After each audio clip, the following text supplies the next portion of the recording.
While rumors and kids and bikes aren't that powerful, they add a lot to the game and they're great to include.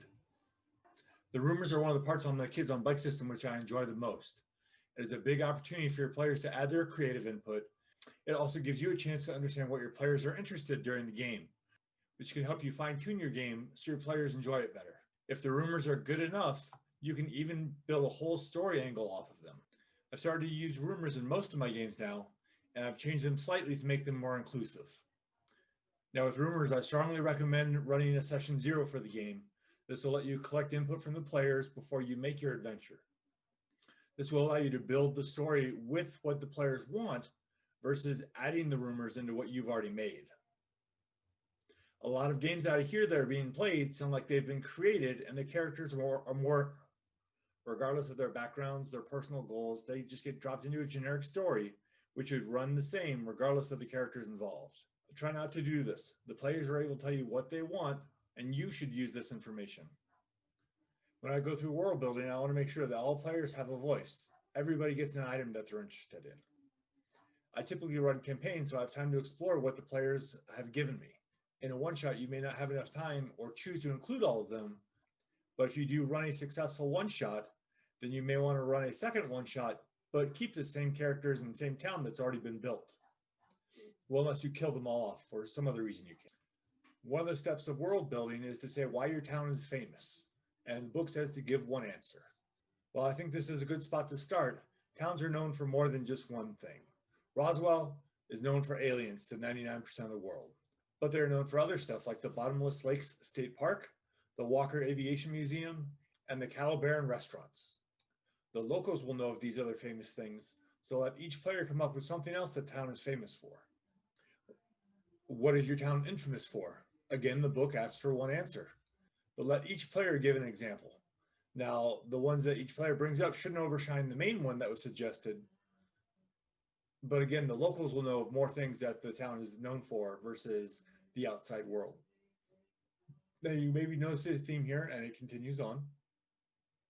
Notable organizations and notable landmarks. Let each person come up with their own. This can give you storylines to follow or give you cool places to visit during the game.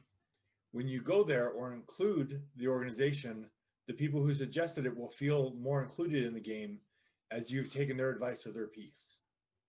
You can adjust the details of the groups and the landmarks as needed to help fit your story. You don't have to use them verbatim as the player gave them to you. In my Kids on Broom game, a notable location that was given was a stone circle created by fairies.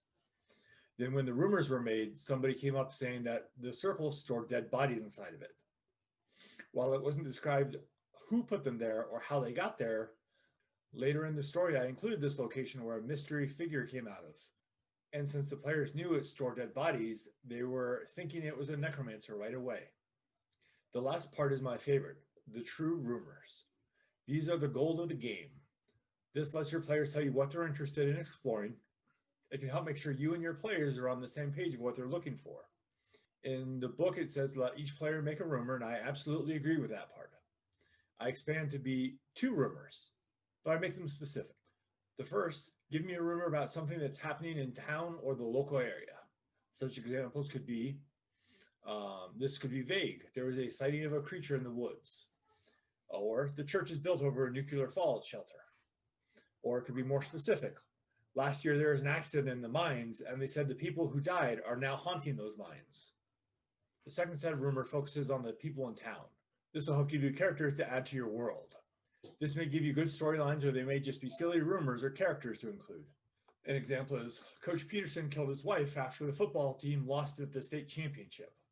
Jim Henderson is the manager of the local video store, and they hold satanic meetings in their store after hours. The last one was Miss Estevan, the English teacher, is a witch, and she is controlling Principal O'Toole under a charm spell. These will give you great ideas to work to build your story around. You could pick 1 or 2 as the main storyline, and then include as many others as you want. One thing I like to do in the game is dispel rumors that aren't true, if they do not fit the story I'm going after when they were created. Don't feel obligated to include all rumors in your game. Dispel the ones that don't fit your story, but then let the player make a new one that will. I'd like to thank everybody for listening to Duncan the DM Productions. And remember, success will push your story along, but failures will force your players to add to the story.